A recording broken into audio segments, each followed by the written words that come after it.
So the biggest news, I would say, that if you did or did not miss this, this is something that I think is incredibly overlooked. And let me first say something very important.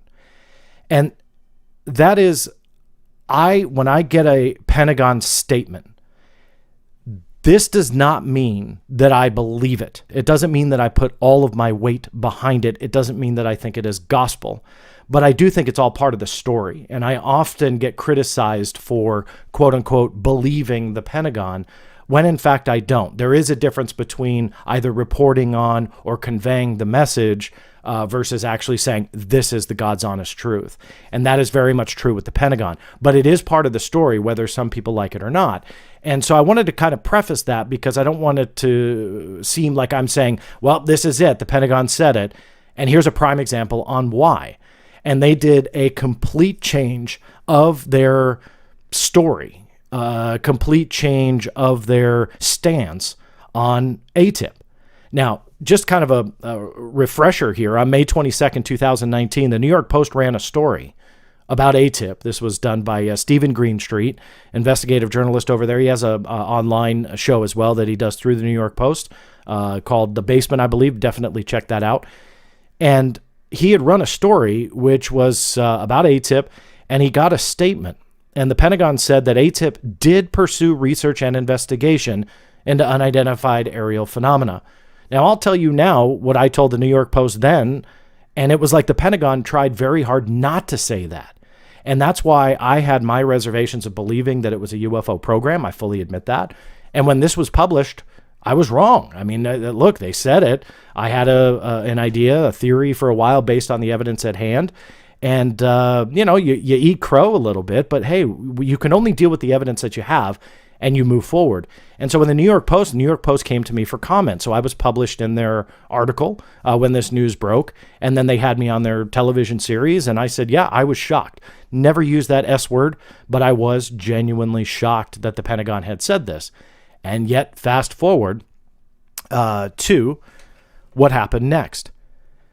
And I was pursuing a story through what I do with the Black Vault, and I was asking a couple different questions, well, quite a few, actually, I won't lie, but one in particular that had nothing to do with pushing the issue of whether or not they dealt with UAPs. Why? Well, because they already dealt with that. They already answered it, and there were already statements out there in the universe. And so when you deal with the Pentagon spokesperson, you generally don't continue to challenge. You can push back, absolutely, and I do and have.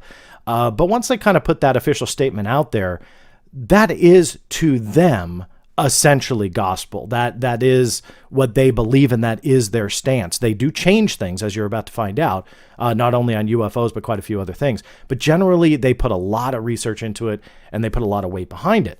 So they did this change with me and gave me a new statement and took back what they told the New York Post. And they said neither ATIP nor OSAP were UAP related. The purpose of ATIP was to investigate foreign advanced aerospace weapon systems applications with future technology projections over the next 40 years, and to create a center of expertise on advanced aerospace technologies. The goal was to help understand the threat posed by unconventional or leap-ahead aerospace vehicles/technologies that could have national security implications for the U.S. The OSAP contract goal was to study 12 technical areas, which included lift, propulsion control, armament signatures reduction, materials configuration, power generation, temporal translation, human effects, human interface, and technology integration. I hate reading things to you. I'm not trying to be a professor and run a class here, but it's important because this is going to come up a couple different times here. This was what the Pentagon stated.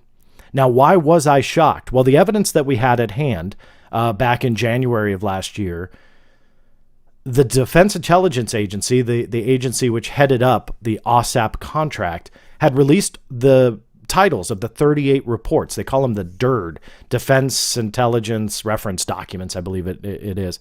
And none of them had anything really to do with UFOs. But when you listen to this, that is exactly what those dealt with few exceptions. One on the Drake equation, which, didn't really make sense.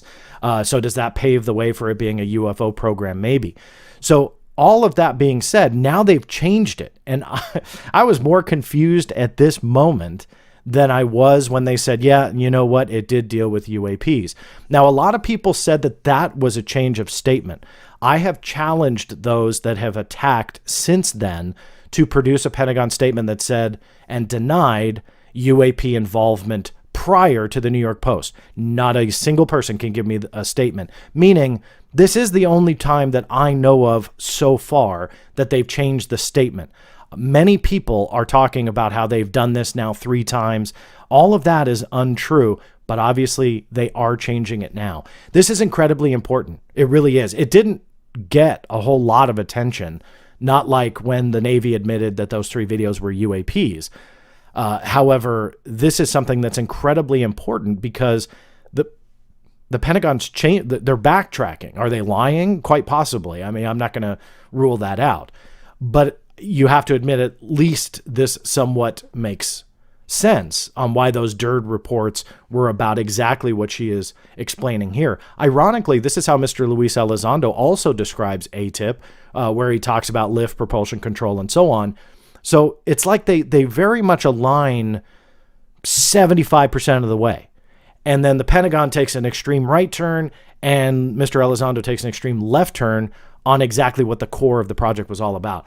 So what all that means, I'm not really sure, to be honest with you, but it is something that is important, and it's something that can't be overlooked. No other statements have been changed. I did verify that with the Pentagon. I had broken that story that had not been out before. It was picked up by a few media outlets. But again, it's not as sexy as the government saying, yep, this is UAP, or yep, we investigated UAPs. It's not sexy when they take it back. But in my view, it absolutely is, and it's part of the story, because the minute you document them changing their story, let's see what happens if they change it again. And you have to create this timeline of these blunders, so to speak, and it's important. When they issue a statement, this is a lesson. It should not be final. It's one that, again, I'm very much mischaracterized as believing it's final, and it really isn't, but it's part of the story, and then you need evidence to go along with it to either prove or disprove it, and that's kind of what I do through the Freedom of Information Act. One other misconception is I only use the Freedom of Information Act, not only believe what's obtained through FOIA. That is absolutely not true, and a misconception that's out there.